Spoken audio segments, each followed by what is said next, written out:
Hello and welcome to another session of Mrs. T Talks. It has been a few weeks since I've recorded something because I finished reading to our class the Bradley book, and as I promised to you we were going to start reading from this book here, which is Greek Gods and Goddesses, which fits nicely into our topic where we start to look at ancient Greece. Been super impressed with the work this week, and I hope you're going to continue to enjoy our topic. Really sad we couldn't get to go and visit the Ashmolean together, because I know it was something that both classes last year really enjoyed. Okay, so first, starting off with our look at Greek gods and Greek goddesses. We're going to start off by looking at a story about Zeus and Hera. I'm just going to read you the introduction first from this book. The Greek myths were not written all on the same day. They evolved along with Greek civilization, expanded into complex story cycles involving more and more characters. Travellers took these stories to different countries, where some were altered, some stories were reinvented. So there is no one true version of any story or any sequence of events with the gods. All that is possible is to select a little from here, a little from there, to get a taste of the whole. The gods were not perfect, far from it. Their myths arise out of a very human failings: anger, jealousy and passion. No, the gods were not perfect, just marvellous. They are magic, covered astounding distances, wielded wonderful weapons, heard and answered whispered prayers, worked amazing magic. Peopling the slopes of Olympus were lesser spirits, somewhere between immortal and mortal. Dryad in the trees, naiads in the ponds and streams, mountain oreads, satyrs and centaurs. They ate food, the gods, but did not live forever, only centuries. Of course, the gods would have been nothing without mere mortals, chess players without chess pieces. All their excitement came from dealing with the people on earth, loving them, hating them, helping them, hounding them, marrying and abandoning them. The gods in turn were ever present in ordinary life, their stories decorating houses and pottery or set down in plays, their sculptures gracing the exquisite temples. Fortunately, such things have survived to give us amazing pictures of ancient Greece and how they felt about their gods. Here then, with the help of Muse, who, so the Greeks say, enable us mortals to write and paint, are a few stories of pictures and from Olympus, home of the gods. And this is the story they've chosen to give us the picture.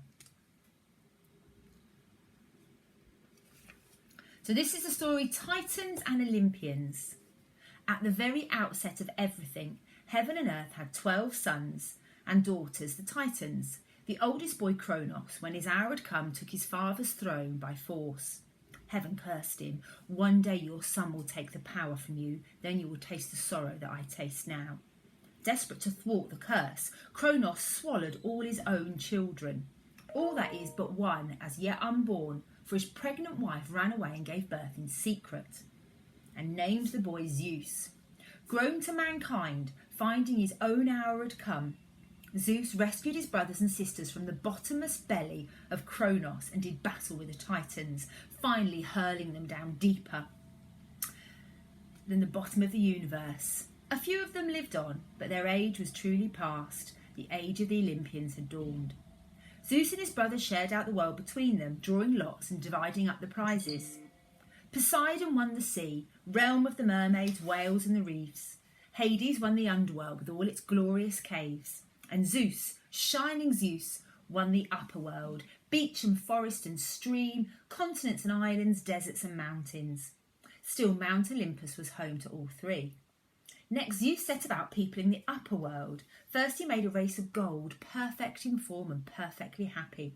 They lived from the fruit of the trees and never fell ill or died. But so easy were their days, so peaceful were their nights, that they had a way of sitting down to sleep and not troubling to wake up again. So Zeus the Shining melted them down and left only their spirits to watch over the next race of people, the ones he cast from silver. The race of silver were beautiful and vain. They looked at themselves in dew ponds and said, "So beautiful, we must be gods." And so they never turned their silver faces towards Mount Olympus, and in their pride they thought the world was theirs. So Zeus buried the race of silver in the ground and made the race of bronze instead. They were no sooner born than they picked up flints and used them for tools. They made axes and spades and began industriously to build. This is better, said Zeus. And they made swords and spears and arrows and clubs and left off building to slaughter one another. By the time the war was finished, Zeus had to begin all over again. All that was left for him now was iron. The race of iron rusted and grew old. They worked and quarrelled, loved and died. They worshipped the gods with a fearful superstition and bombarded Olympus with their prayers. In fact, they were you mortals. Humankind, not much, but the best that Zeus could do. All in the while the blood of Titan Zeus had overthrown lay on the dry, red earth. Then up from the red dried drops, pushing their ugly faces through the soil, dragging their dragony tails behind them, came an army of giants. They tore up rocks and trees and pelted the gods hard against Olympus. They wrenched up Mount Ossa and balanced it on top of Mount Pelion, a ladder to reach the height of heaven and attack a cloudy citadel. Their leader, Typhon, was the biggest of them all, with 100 heads and eyes of fire. I'm going to show you a picture now. Let me see that. 100 forked black tongues in 100 gaping mouths. But Zeus clutched the lightning out of the sky and thunderbolts from the glowering clouds, and he hurled them at the giants scrabbling up their mounting siege tower. He rained on them such a hail of noise and light that Ossa and Pelion toppled and crashed, spilling them across the surface of the earth. Only Typhon was left standing. The thunderbolts bounced harmlessly off their massive chest. The lightning he swatted away like so many fireflies, laughing, "You can't kill me, Zeus, I'm immortal like you. I mean to rule the world." Zeus's hands were empty of weapons. He had nothing left to throw. With 100 barbarous grins, the gigantic monster came on. "I'll rip you and eat you, I'll tear you and mince you. Pull the sea up over your eyes, Poseidon. Pull the earth up over your head, Hades. You don't want to see what I'm going to do to your brother." Then Zeus noticed Italy. It jutted out of the Mediterranean Sea like an icicle hanging from a roof. Now he bent and tore off a piece and hurling it at Typhon with one last great roaring effort, knocked him far out to sea. It sank him into a new island, Sicily. And though Typhon struggled and writhed and belched fire from his 100 mouth, his fellow giants could not come to his aid, for the Olympians were plying hills and mountains on top of them, burying them into mountains of rock. As Typhon had said, they could not die. When they writhed and struggled and wriggled to break free, molten rock burst from the mountains over them and bubbles incandescent into the sea. "I want to marry," thought Zeus, as the volcanoes simmered their nasty eruptions. So he married Metis the Titan and might have been happy, but for something she said one night.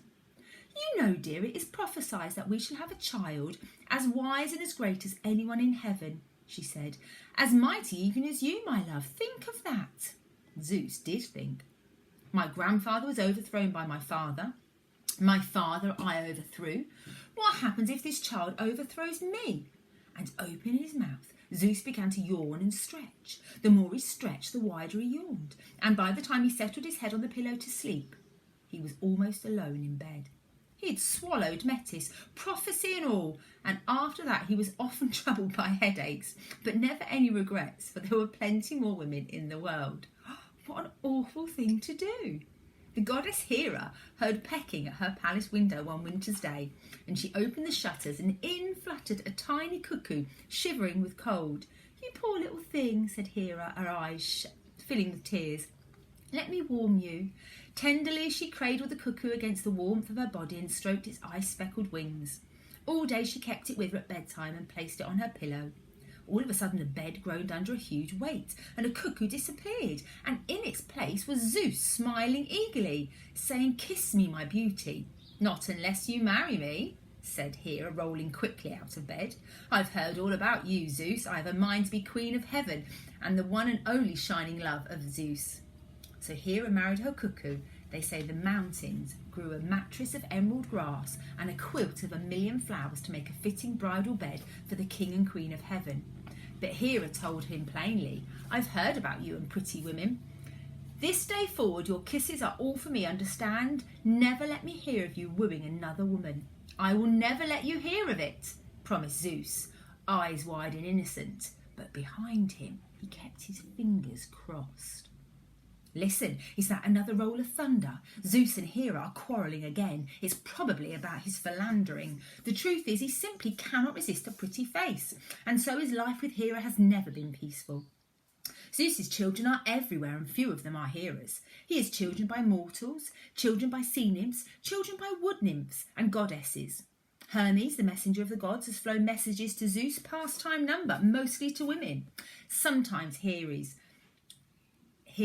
tries to destroy her lovers, sometimes just to make their lives a misery. It is a kind of game like two chess players trying to remove each other's pieces from the board. But Hera plays the game in deadly earnest. Take Princess Io. She wanted to do nothing with Zeus for fear of Hera. Leave me alone, she pleaded. Your wife will kill me for sure if she thinks we are seeing. You know how jealous she is. She won't know, said Zeus, stroking Io's hair. And all at once he was stroking not just a woman's hair, but the snow-white hair of a calf. He had turned Io into a heifer. Hera was not fooled. She saw the flowers dripping from the calf's horns. The way Zeus stroked the white hide of the cow made her realise it was not really a cow. In retaliation, she gave birth there and then to Argos, who sees all. Argos was a monster, dragon in the length of a scaly body, but terrible more for the rip of his claws. All over his body, large lidded eyes glared out, watching every corner of the rounded earth. If 2 eyes closed in sleep, the other 98 eyes still kept watch. And after Argos, who sees all, coiled himself about Io, his 100 eyes scanned the distance to find out where Zeus was. Zeus did not dare fight Argos, but because the task of wooing Io had been made so impossible, she grew even more sweeter in his eyes. I shall have her, I must have her. Go, Hermes, and lull this monster, Argos, to sleep with your music and your storytelling. Make him close his 100 eyes, Hermes, then kill him. Do it for me. There's the beast there, look. You see the beast with his 100 eyes. And there's Io at the top, the lovely lady that Zeus is desperately trying hard to woo. That is how Hermes, the messenger of the gods, came to be sitting on the ground in front of a monster and a little white calf with his lyre on his lap and his mouth full of stories. Greetings, Argos. The monster glared back with all its 100 eyes and said nothing in reply.